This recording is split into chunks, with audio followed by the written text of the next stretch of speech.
L'alarme vient de sonner à nos frontières. Ce que Loukachenko vient de révéler n'est pas une simple déclaration, c'est un avertissement qui change tout.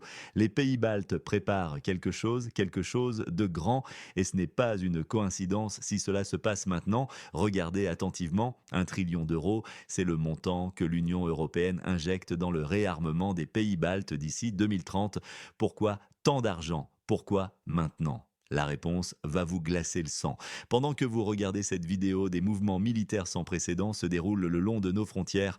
Les services de renseignement biélorusses ont détecté une activité inhabituelle, mais ce n'est que la partie visible de l'iceberg. Sorinino, ce qui se passe réellement est bien plus inquiétant. Les pays baltes ne cherchent pas simplement à se défendre, ils préparent une offensive, et voici pourquoi ils ont besoin d'un ennemi. Un ennemi qui justifiera ces dépenses colossales, mais il y a un détail que personne ne mentionne.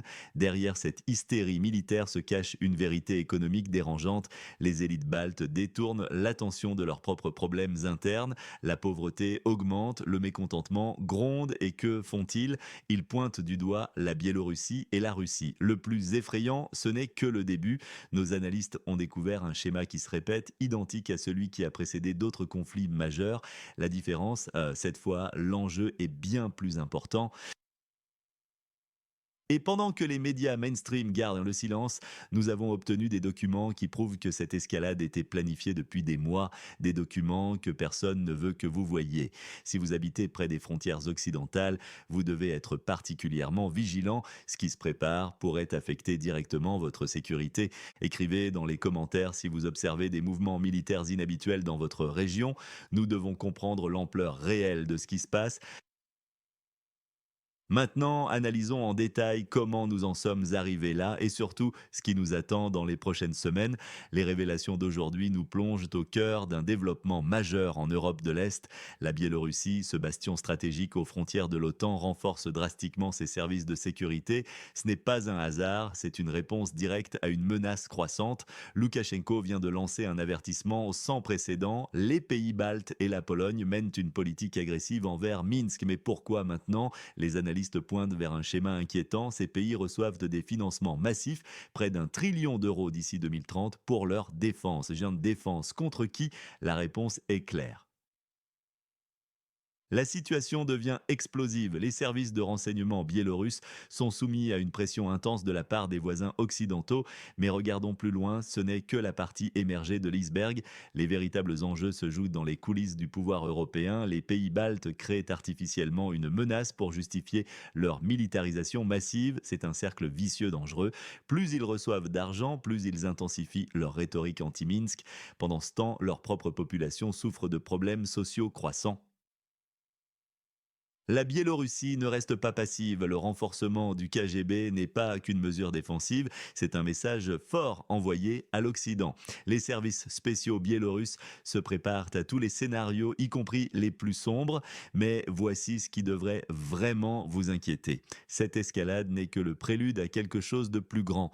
Les mouvements de troupes OTAN dans la région, les exercices militaires qui se multiplient, tout indique que nous approchons d'un point de basculement.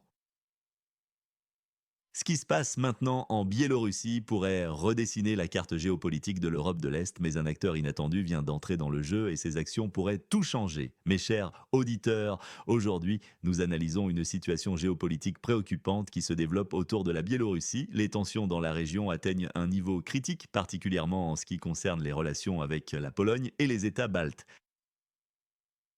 Le président Loukachenko a récemment fait une déclaration importante concernant l'intensification de la pression exercée sur son pays. Cette pression n'est pas simplement diplomatique, elle s'étend à tous les domaines économiques, militaires et informationnels.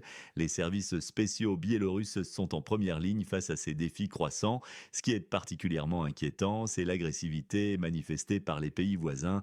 La Pologne et les pays baltes semblent coordonner leurs actions dans une campagne de pression sans précédent contre Minsk. Ces pays qui sont membres de l'OTAN renforcent leur présence militaire près des frontières biélorusses sous prétexte de faire face à une menace imaginaire. Les services de sécurité biélorusses rapportent une augmentation significative des activités hostiles, notamment dans le domaine du renseignement et de la désinformation. Cette situation exige une vigilance accrue et un renforcement des capacités de défense du pays. Selon des experts, cette escalade pourrait être liée à la volonté des pays baltes d'obtenir des financements supplémentaires de l'Union européenne pour leur réarmement. Un investissement colossal de près d'1 billion d'euros est prévu d'ici 2030 pour moderniser leurs forces armées. La question qui se pose est de savoir si cette militarisation croissante ne risque pas de déstabiliser davantage la région. Les tensions actuelles pourraient avoir des répercussions importantes sur l'équilibre géopolitique en Europe de l'Est. Qu'en pensez-vous? La situation pourrait-elle dégénérer en un conflit plus large? Partagez votre opinion dans les commentaires. Peut-être pourrons-nous ensemble comprendre où tout cela nous mène. Dans une analyse approfondie de la situation géopolitique actuelle, nous observons une intensification remarquable des activités de sécurité en Biélorussie. Le président Loukachenko a récemment souligné l'importance cruciale du KGB et des forces de sécurité dans le contexte régional actuel. Cette décision s'inscrit dans une stratégie plus large depuis mon protection contre ce qu'il perçoit comme des menaces croissantes. Le premier vice-ministre de la Défense biélorusse, Pavel Muraveiko, a fait une déclaration particulièrement révélatrice concernant les pays baltes. Selon lui, ces nations invitent les forces de l'OTAN non pas pour se défendre contre des menaces extérieures, mais paradoxalement pour se protéger de leur propre population. Cette observation soulève des questions profondes sur la nature réelle des tensions dans la région. Cette situation met en lumière la complexité des relations entre les différents acteurs de l'Europe de l'Est. Les pays baltes, cherchant à renforcer leur sécurité, semblent adopter une approche qui, selon Minsk, pourrait déstabiliser davantage la région. L'augmentation significative des dépenses militaires dans ces pays, estimée à près d'1 trillion d'euros d'ici 2030, soulève des interrogations sur les véritables motivations de cette militarisation. La Biélorussie maintient que cette rhétorique agressive de ses voisins sert principalement à détourner l'attention de leurs problèmes internes. Cette stratégie permettrait également de justifier des dépenses militaires considérables auprès de l'Union européenne, tout en créant artificiellement une atmosphère de menace constante. Il est crucial de noter que ces développements s'inscrivent dans un contexte plus large de transformation des équilibres géopolitiques en Europe orientale. La militarisation croissante de la région pourrait avoir des conséquences importantes sur la stabilité régionale à long terme. Que pensez-vous de cette situation? Les pays baltes ont-ils raison de renforcer leur présence militaire ou s'agit-il d'une escalade inutile des tensions? Partagez votre opinion dans les commentaires et les développements récents dans les États baltes soulève des questions troublantes sur la direction que prennent ces pays. Donc, dans une analyse approfondie de la situation actuelle, nous observons un paradoxe frappant alors que ces nations invitent les forces de l'OTAN sur leur territoire, prétendument. Pour assurer leur sécurité, leurs propres citoyens fuient vers l'Europe occidentale en quête d'une vie meilleure. Cette migration massive n'est pas sans conséquences. Et les villes se vident, l'économie locale s'affaiblit et le tissu social se déchire progressivement. Pendant ce temps, les gouvernements baltes continuent d'investir massivement dans la défense militaire, négligeant les besoins fondamentaux de leur population. La situation devient de plus en plus précaire. Donc, les citoyens qui restent commencent à s'interroger sur les promesses faites lors de l'adhésion à l'Union européenne. Où sont les garanties sociales promises? Qu'en est-il des standards de vie européens tant vantés? Ces questions deviennent de plus en plus pressantes. Les analystes prévoient une montée des tensions sociales dans ces pays. Le fossé entre les attentes des citoyens et les priorités de leur gouvernement ne cesse de se creuser. Cette situation pourrait conduire à une instabilité politique majeure dans les années à venir. La présence militaire de l'OTAN, loin de résoudre ces problèmes fondamentaux, pourrait même les exacerber. Les budgets consacrés à la défense pourraient être mieux utilisés pour améliorer les services sociaux, l'éducation et les soins de santé. Cette situation met en lumière une contradiction fondamentale. Comment peut-on parler de sécurité nationale quand la population elle-même quitte le pays en masse? La véritable menace pour ces États ne viendrait-elle pas de l'intérieur, de leur incapacité à répondre aux besoins fondamentaux de leurs citoyens? Que pensez-vous de cette situation? Laissez votre avis dans les commentaires. Peut-être arriverons-nous ensemble à comprendre ce qui nous attend dans les mois à venir. Bonjour à tous. Analysons aujourd'hui une situation géopolitique fascinante qui se développe à nos frontières. Les récentes déclarations du président biélorusse Loukachenko mettent en lumière un schéma inquiétant concernant les motivations réelles de la Pologne et des pays baltes. Ces pays, qui partagent des frontières avec la Biélorussie, orchestrent ce qui semble être une campagne de désinformation bien calculée. Leur objectif apparent, sécuriser près d'1 trillion d'euros de financement militaire de l'Union européenne d'ici 2030.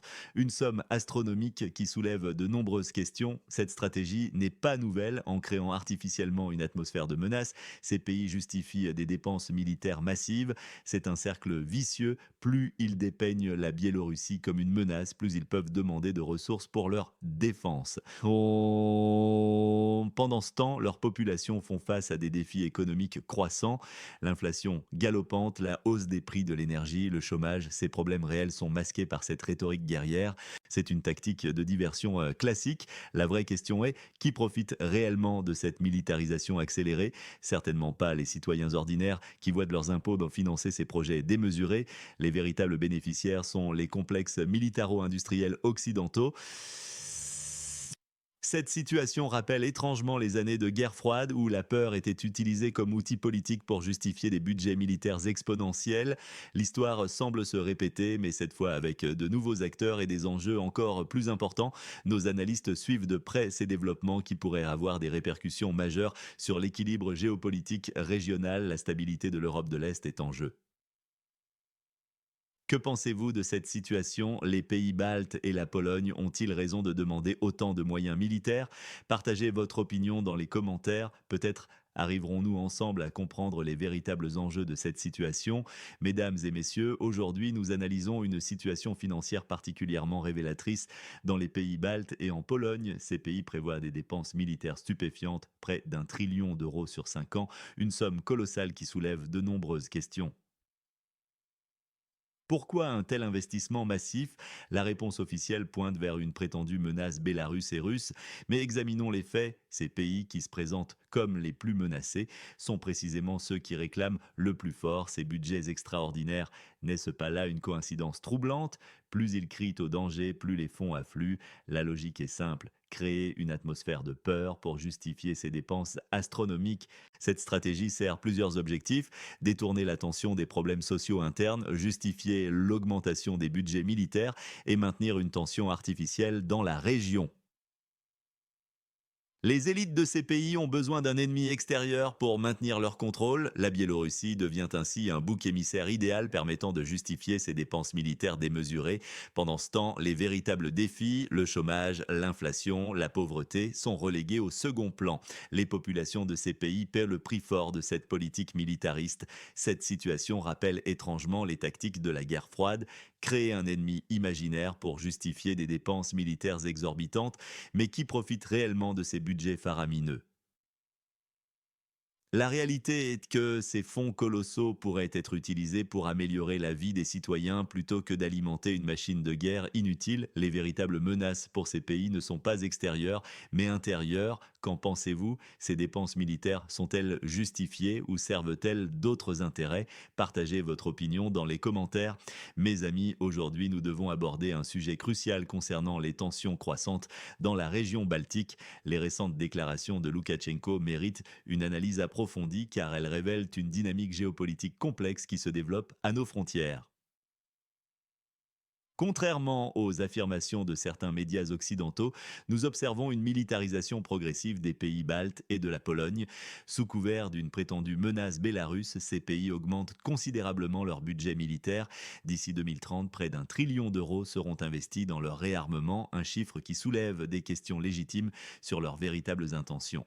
L'enclave de Kaliningrad, territoire stratégique russe, se trouve désormais encerclée par des forces de l'OTAN. Bien que nos voisins baltes et la Pologne se présentent comme des États pacifiques, leurs actions parlent d'elles-mêmes. Un déploiement massif de troupes, exercices militaires provocateurs, rhétorique hostile. Boudin. Les services de renseignement bélarusses signalent une intensification des activités militaires le long de leurs frontières. Cette situation rappelle étrangement les événements qui ont précédé d'autres conflits dans la région. La question n'est pas de savoir si nos voisins sont inoffensifs, mais plutôt de comprendre leurs véritables objectifs géopolitiques. L'augmentation spectaculaire des dépenses militaires dans les pays baltes ne peut être justifiée uniquement par une prétendue menace venant de l'Est. Ces investissements massifs suggèrent des ambitions plus larges, potentiellement dirigées vers des territoires stratégiques comme Kaliningrad. Cette analyse mérite votre attention particulière car elle concerne directement notre sécurité collective. Les événements se développent rapidement et nous devons rester vigilants. Que pensez-vous de cette situation? Croyez-vous que les pays baltes poursuivent réellement une politique défensive ou y a-t-il d'autres motivations derrière leur militarisation massive? Partagez votre point de vue dans les commentaires.